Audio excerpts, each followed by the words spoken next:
Hey guys, it's finally here. What? Episode 100 of What the Hack with me, Adam Levin.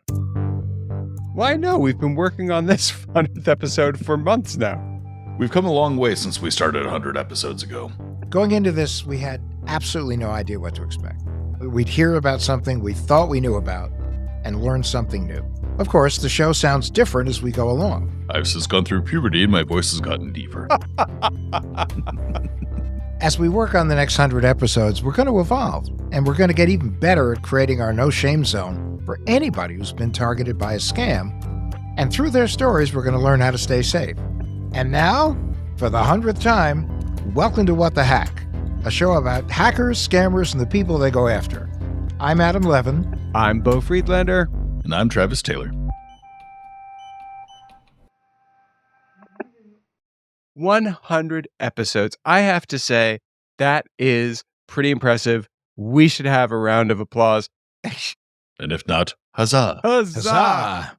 We have had so many amazing guests over the past 2 years. So to start this episode, let's take a look back. And then a little later in the episode, we're going to answer some questions from you, the listeners. Welcome to What the Hack, a show about hackers, scammers, and the people they go after. My Instagram was gone in that second. The person responsible for their identity theft was also responsible for my identity theft. Then all of a sudden I see a picture of me that doesn't exist on the internet. Adam, do you consent to this? You consent to me doing a vibe check on your immediate future via the tarot? Listen, the whole concept of future bliss works for me. I have a stripper in the family? Oh my God. You guys like weird stories. There you go. I feel like this is like a game of Clue, but we're trying to figure out who killed your phone. This is it, everybody. The one and only Al Franken is our very special guest today, performing a sketch that's not only hysterical, but historical. The Subcommittee on Privacy Technology and the Law will come to order. Today, our witnesses are Alexa Amazon. Is that right? Just Alexa. Our other witness is Siri. That is correct. Very good. Alexa, you work for Jeff Bezos, don't you? Jeff Bezos is the founder of Amazon. We also have a sale this week on diapers.com. And I see that we shipped 4 orders of extra large Depends to your Louisville address.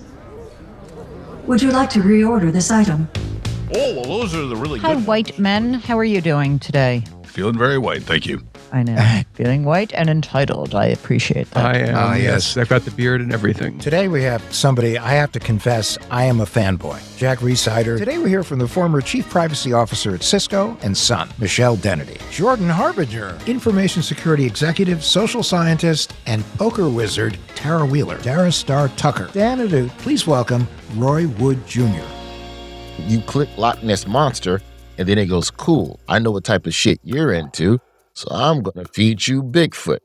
And then I'm going to feed you Boogeyman. And then I'm going to, so it's that, but it's not necessarily literally something as off in the weeds as a Loch Ness Monster. It is, they're coming to take your guns, or this food can't hurt you, or, things like that. Angelo Corazon. What happened with Beck is that what he was doing at the time was taking conspiracies that typically were relegated to the fringes. And it sounds so quaint. It's really hard to remember this time. But in 2009, their message board communities, the fever swamps, Twitter, these things were very small. So most people didn't have easy access to the fever swamps, the fringe. So if you wanted to find really radical conspiracy theories, you'd have to really work to find it. What Glenn Beck was doing, though, was he was plucking conspiracies and false attacks from these communities, and turning them into mainstream narratives. So, for example, one of his most popular programs at the time was a claim that Barack Obama was building concentration camps. Today we're talking Twitter, its strengths, weaknesses, and what happens when intelligence expert and media pundit Malcolm Nance is on that platform while he volunteers to fight in Ukraine. People saw that we were raising money for the International Legion. And what we had was typo squatting. People had come in, would create a Malcolm Nance, only the first letter L would be the number 1. And so 8 days before the inauguration events began, we found out from our friends at the Washington, D.C. Metropolitan Police Department that dozens of their permanently installed security cameras in the vicinity of the inauguration had been compromised.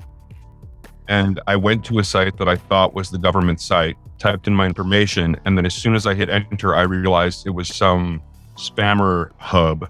And from that moment, for days on end, my phone was ringing like 15 times an hour. And so he is telling me, I've got lots of pictures of you. And in hindsight, going back and looking at the pictures, I'm going, oh my God. He'd gone through my photos, my hidden photos in my cloud. And he'd taken pictures of me, some that I knew about, some I did not know about. And I'm going, oh my God, I need to get those. And even still to this day, I'm still fighting for them because I don't really know what all is there. So at that time, my mom decided to sell everything that she owns and put me on the boat with other kids. Then we would drift out to sea for 3 days until we were rescued by the offshore oil rig in the middle of the ocean. Who was your criminal? The guy was a dentist in Colorado. A dentist? No. Oh, wow. So, here I am just texting Jason Bourne about his day. Yes, I was also, texting the Italian crypto guy, and then Fluffy I was texting, and I was also voice texting my girlfriend. First of all, I was offended. I was like, that's all my account is worth is $100. So I give him the money. He gives me my account back. And I'm like, how old are you? And he's like, I'm not going to tell you, but I'm somewhere between the age of 12 and 14. I'm like, oh, okay, so you're 13. Got it. Oh my God, he's so cute. I love him.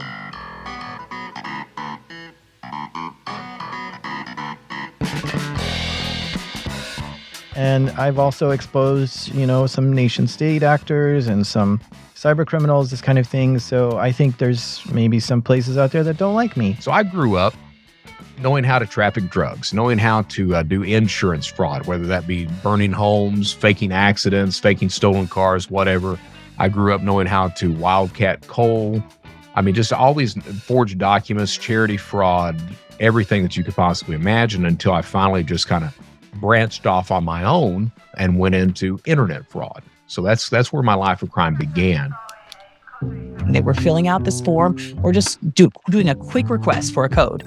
And it would let anyone in, and you could do an unlimited number of these code requests. So that's what they were doing. They were just generating it on the spot. When we were standing there in front of the door, they were going to the website and just requesting the code to get in.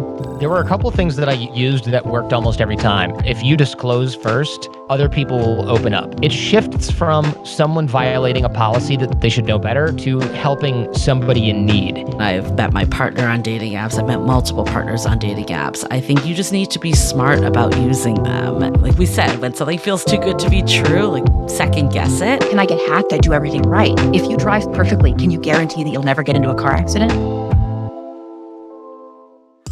So I will tell you something that is a bit controversial. I call it my panties rule. Make your passwords like your panties. Make them exotic. So use weird passwords. Change them frequently, right? And don't share them with other people because that's gross. Okay? That's true. So you have to follow them all in together, all those 3 rules. Exotic, change them frequently, and don't share with others. I like that. Because it's gross. Yeah, because we're not talking about cyber hygiene here. We're talking about good hygiene.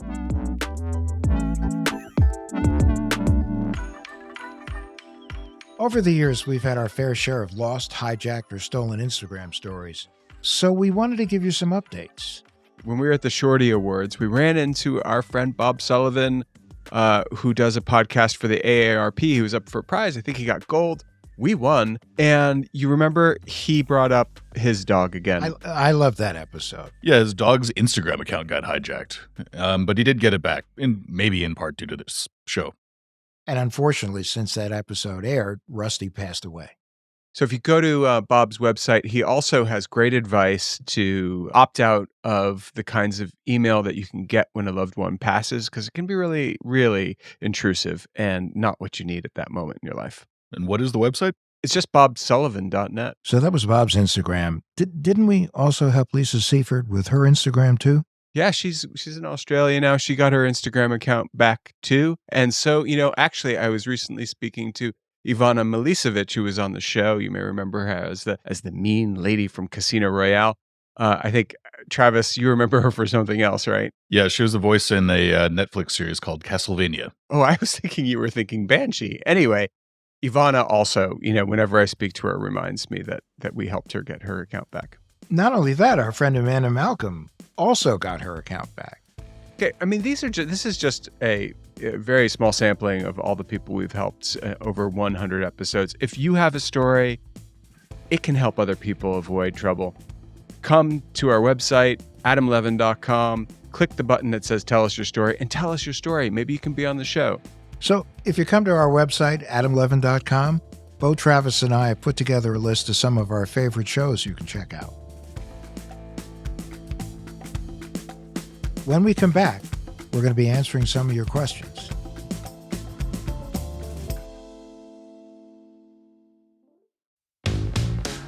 Okay, so for our 100th episode, we asked our listeners to send questions that they want us to answer. Andrew, give us the first question. Yeah, Jason E. wrote in and said, should I still freeze my credit if I have credit monitoring? Short answer, yes. Long answer, yes. Adam, we had a fairly memorable episode where you copped to not having frozen your credit. What made you do it? I realized that you can only dispense wisdom so long if you're not actually following your wisdom. The truth is that you gotta freeze your credit. I was being irresponsible. You freeze your credit, and you should also freeze your kids' credit. I have copped publicly on the show that I did not freeze my kids' credit. And now they're not children, so I can't do it. You missed it. The window of opportunity closed.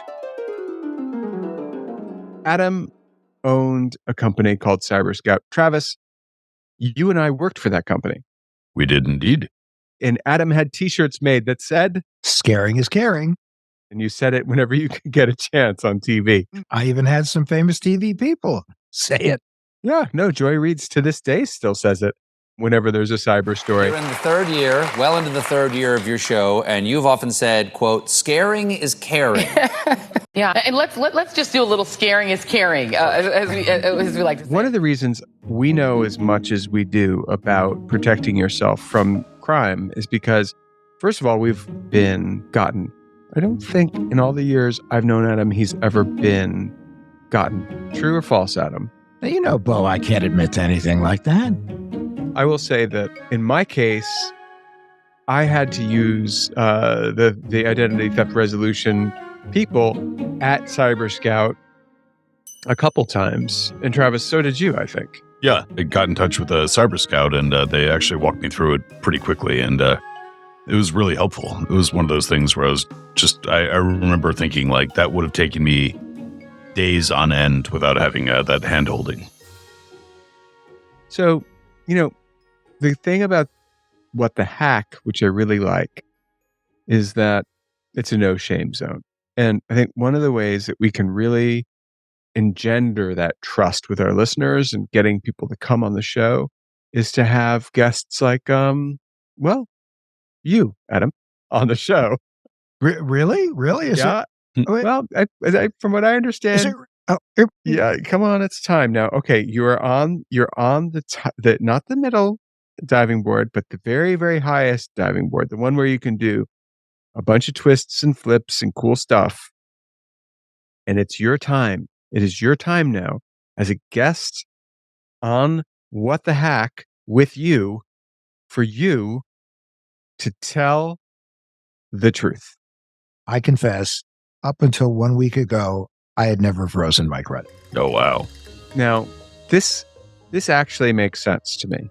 He did not need to freeze his credit. He, in fact, could walk around with his social security number taped to his back and he would be okay. And it probably was just kind of, adverse, like, I don't know what the word is, but like bad muscle memory. What do you call that? Wishful thinking? You were betting that you weren't going to get got because, as you've said over and over and over in media interviews, the only reason you haven't been hacked yet or experienced identity theft is because the criminals haven't gotten to you yet. And I sincerely hope that I can point them in somebody else's direction. But there's another thing that you actually quite amusingly said quite a bit as well, which is you should set up credit freezes. I did.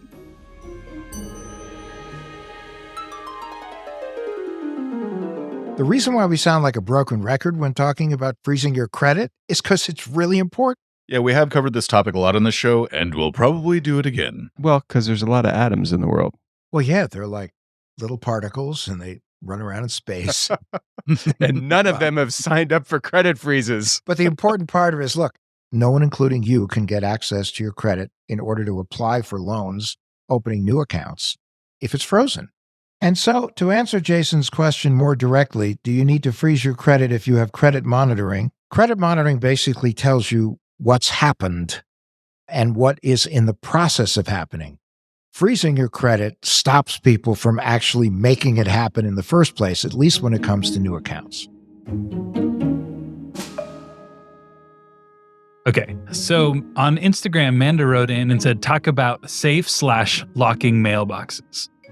Okay, Amanda, I'm going to go with the fact that you want to know about safes, like the thing you lock things in, and locking mailboxes, which describe themselves. I use a safe. They're expensive. They work. But my safe, if a person were strong enough, say if it were Travis, who probably is strong enough, you could take out of the house, and if you had a week or so, you could break it open and you could get what's in there, which would be really funny because what's in mine is my divorce settlement. I think I'll leave that safe alone. Yeah, that's a good idea. Well, the benefit to having a safe, especially if it's in your home, is that they're waterproof, they're fireproof. Well, you have to make sure you buy a safe that's waterproof and fireproof.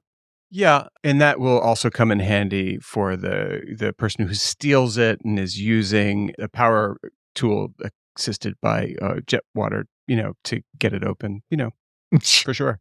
Indeed. All right, well, talk about locking mailboxes. How important are they? Well, it's one of the ways you can stop people from stealing your mail. And with that, your sensitive, personal, and identifying information, but it's not fail-safe. When we had Deviant Dolph on the show, he was telling us about how you can buy the key, the master key to P.O. boxes just easily online.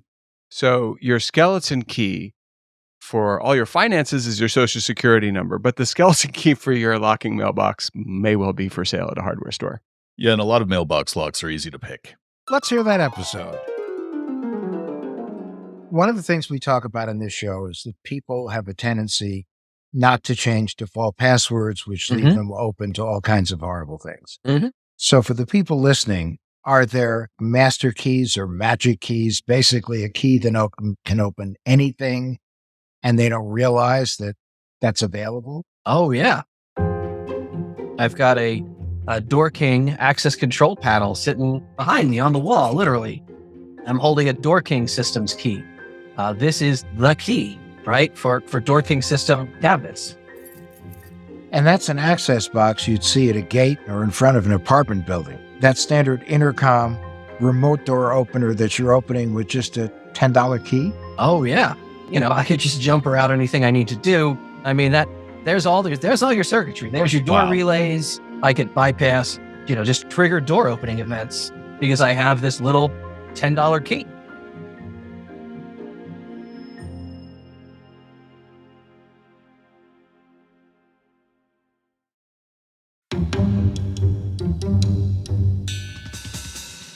All right, this question is from Fumiko asking, is it plausible for someone to put in a kill switch or code word into a major type of software? When Fumiko first asked this question, the answer would have been like, no, it's extremely implausible, and it still is extremely implausible. That most software goes through a lot of review before it gets launched, especially if it's on a major platform. Well, wait a minute. What's the kill switch? A story just came out where if you type in a single line of text, you can disable WhatsApp on Android phones.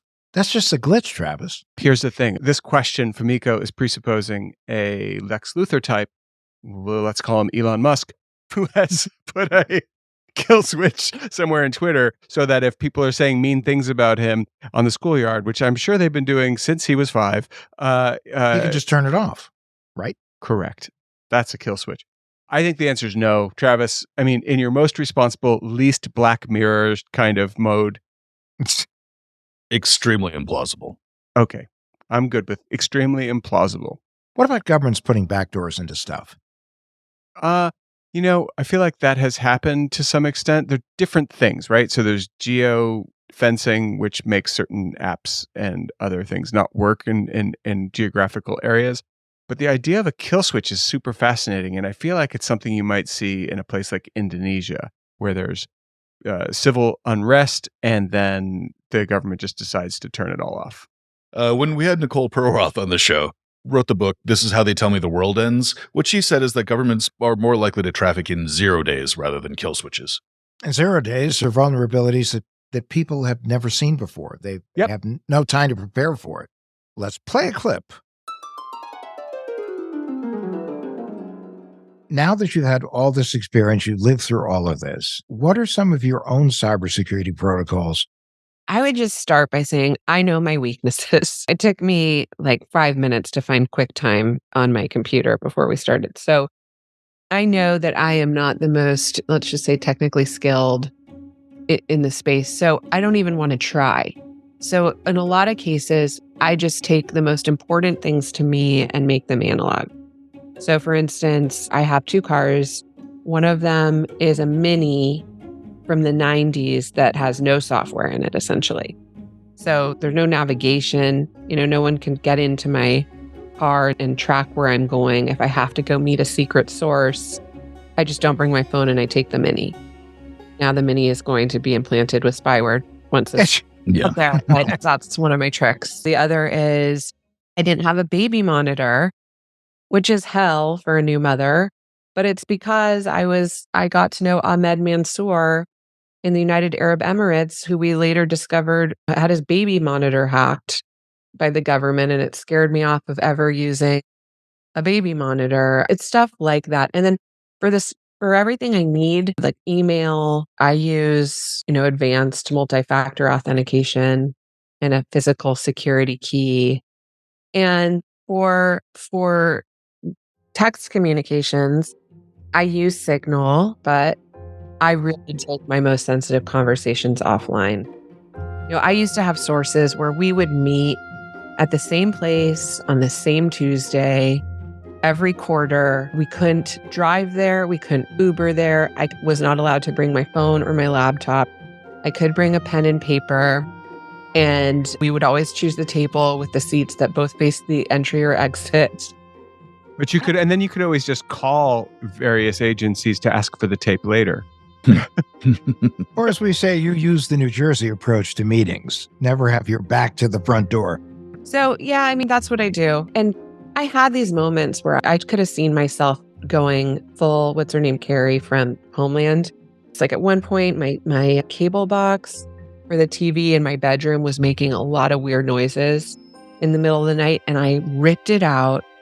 And I literally said something like, F you, China, or take that, China. And then in the morning the next day, I'm looking at this cable box strewn on my bedroom floor thinking, oh man, I can't go down that road. So I just decided I can't not play in this space. I still need to order diapers on Amazon. I still need to order things online. I can't hide my physical address, but I can make it much harder for cyber criminals or nation states to track my most sensitive communications, which are my crown jewels. And so when it comes to those, I'll go to these extreme lengths. But for everything else, I just do the best I can. So for the normal stuff, for the surveillance economy we all live in, you live in it too. But when it comes to your day job, you operate more like a spy. Yeah.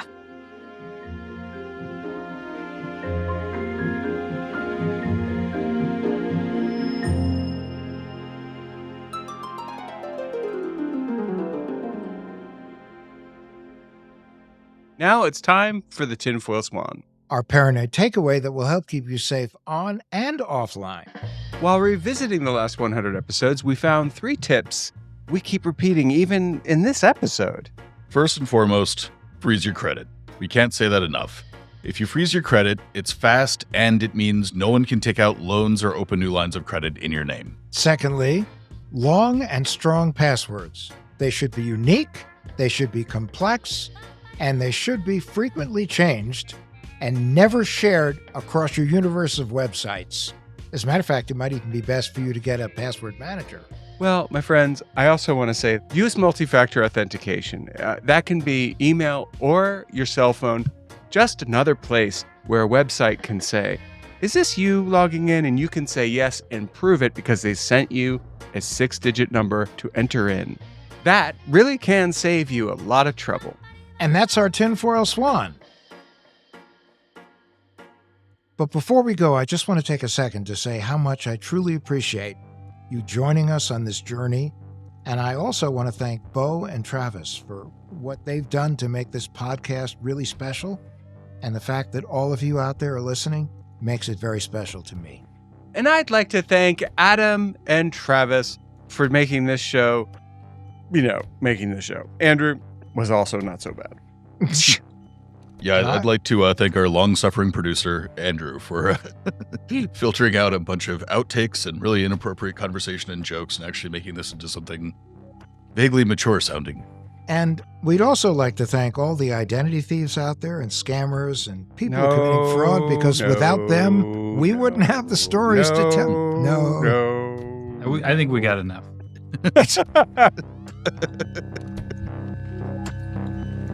What the Hack with Adam Levin is a production of Loud Tree Media. You can find us online at adamlevin.com and on Instagram, Twitter, and Facebook at Adam K. Levin.